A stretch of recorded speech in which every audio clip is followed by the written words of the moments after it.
Shalom, salam sejahtera bagi kita semuanya. Puji syukur kita boleh berjumpa kembali di dalam renungan malam Resort GKS Sampit edisi Kamis 18 September 2025.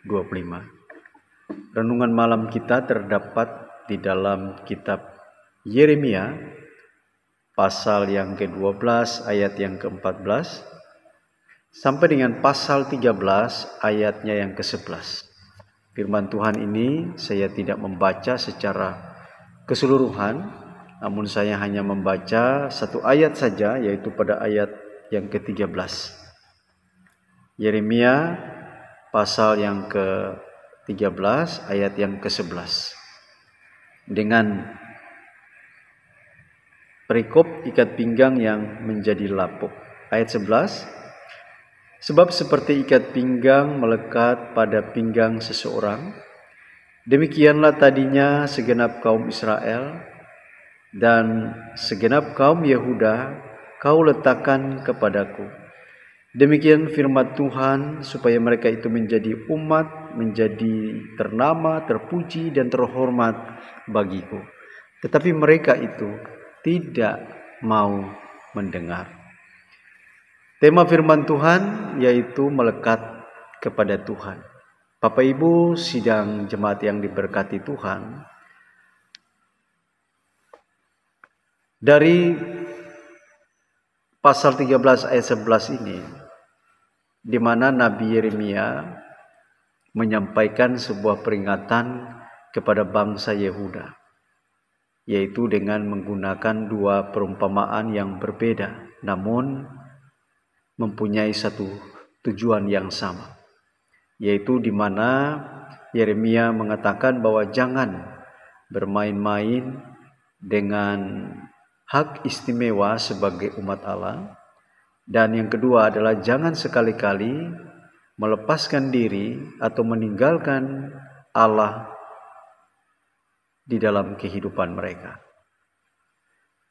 Nah, kemudian peringatan yang pertama ini menggunakan sebuah aksi simbolik yang mana Yeremia membeli ikat pinggang, kemudian memakainya dan menjaganya supaya ikat pinggang itu tidak tercelup dalam air. Kemudian ikat pinggang itu dibawa ke sungai Efrat dan disembunyikan di celah-celah batu. Beberapa bulan kemudian ikat pinggang itu diambil dan ternyata ikat pinggang itu telah lapuk dan tidak berguna lagi. Bapak Ibu, saudara-saudara, ikat pinggang ini mau melambangkan bangsa Yehuda, bangsa yang kudus, bangsa yang tidak cacat celah ketika pertama kali Allah memanggil mereka. Mereka seperti ikat pinggang yang dekat dengan pemakainya, melekat pada pinggangnya. Bahkan dikatakan segenap bangsa Yehuda juga dulu lekat dan dekat dengan Allah. Sehingga mereka ini menjadi umat yang memuji Allah, umat yang memuliakan Allah, umat yang disegani dan dihormati oleh bangsa-bangsa lain.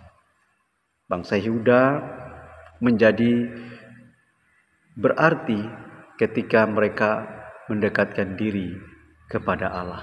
Namun saudara-saudaraku yang kekasih, mereka kini hidup dalam dosa. Mereka menjadi tercela di hadapan Allah karena mereka mulai bersekongkol dengan bangsa Asyur. Mereka mulai minum dari sungai Efrat dan kemudian mereka menyembah berhala pada waktu itu. Mereka menjadi seperti ikat pinggang yang lapuk, yang tidak berguna lagi. Mereka tidak lagi ternama, mereka tidak lagi terpuji dan terhormat bagi Allah. Dan mereka yang hidup di luar Allah tidak akan pernah menghasilkan kebaikan. Kelapukan itu sendiri merupakan akibat sekaligus juga hukuman Tuhan kepada bangsa Yehuda, yaitu dengan cara penjajahan melalui bangsa Babel yang akhirnya membuat mereka mengalami penderitaan dan kesengsaraan. Bapak Ibu, saudara-saudara, yang kedua adalah hak istimewa sebagai umat Allah.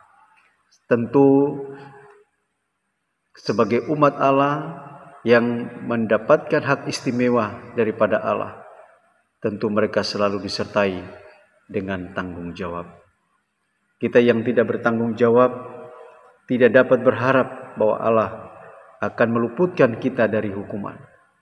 Sementara itu, jika kita melekat kepada Allah, kita mendekatkan diri kepada Allah, firman Tuhan dinyatakan dengan jelas bahwa kita akan menjadi ternama, akan terpuji dan terhormat bagi Allah.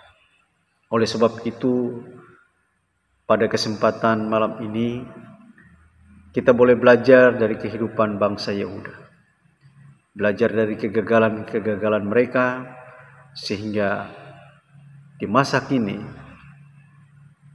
kita tidak gagal, melainkan kita boleh mendekatkan diri kepada Allah, sehingga melalui kehidupan kita selalu memuliakan Allah.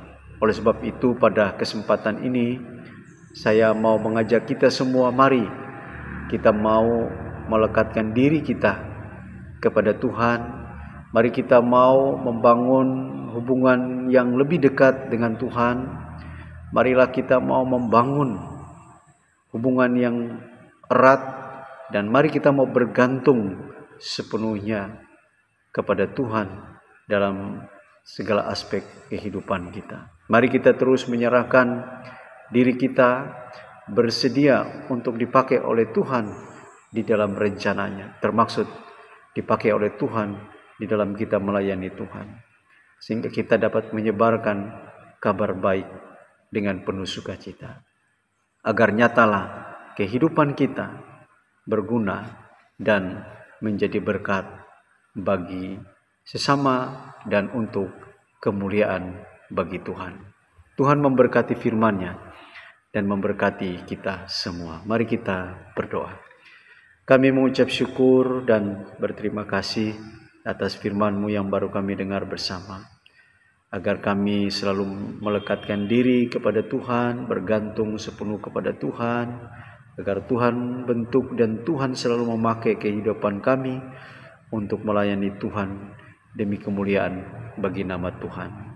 Oh Bapa yang ada di surga, pada kesempatan malam ini kami juga mau berdoa untuk seluruh warga jemaat-Mu dimanapun mereka berada. Tuhan selalu sertai, bimbing, tuntun mereka, lindungi mereka, sehingga mereka tetap aman dalam mereka menjalankan tugas setiap hari. Diberkatilah rumah tangga mereka dan dipenuhi dengan damai dan sukacita dan kebahagiaan di dalam hidup mereka. Dan kami berdoa juga ya Tuhan, untuk setiap usaha pekerjaan yang mereka kerjakan tiap-tiap hari, Tuhan memberkati, sehingga apa yang mereka kerjakan selalu mendatangkan keberhasilan di dalam hidup mereka, sehingga mereka boleh dapat menikmatinya, mensyukuri semua rahmat dan kasih berkat Tuhan itu. Ya Tuhan, kami juga teringat akan saudara-saudara kami, mereka yang terbaring lemah di rumah sakit, yang tidak berdaya oleh karena sakit. Ya Allah, tolonglah mereka pada saat ini. Kiranya Engkau menjamah bagian-bagian tubuh mereka yang sakit, dan Tuhan melepaskan mereka dari belenggu-belenggu sakit. Dan biarlah kuasa dari Tuhan boleh menaungi mereka dan menyembuhkan mereka pada saat ini di dalam nama Tuhan Yesus Kristus. Bapa, mereka yang lemah Tuhan selalu kuatkan. Bagi mereka yang bersedih, Tuhan hibur mereka pada saat ini. Terima kasih Tuhan. Inilah doa kami yang kami panjatkan di dalam nama Tuhan Yesus kami berdoa. Amin.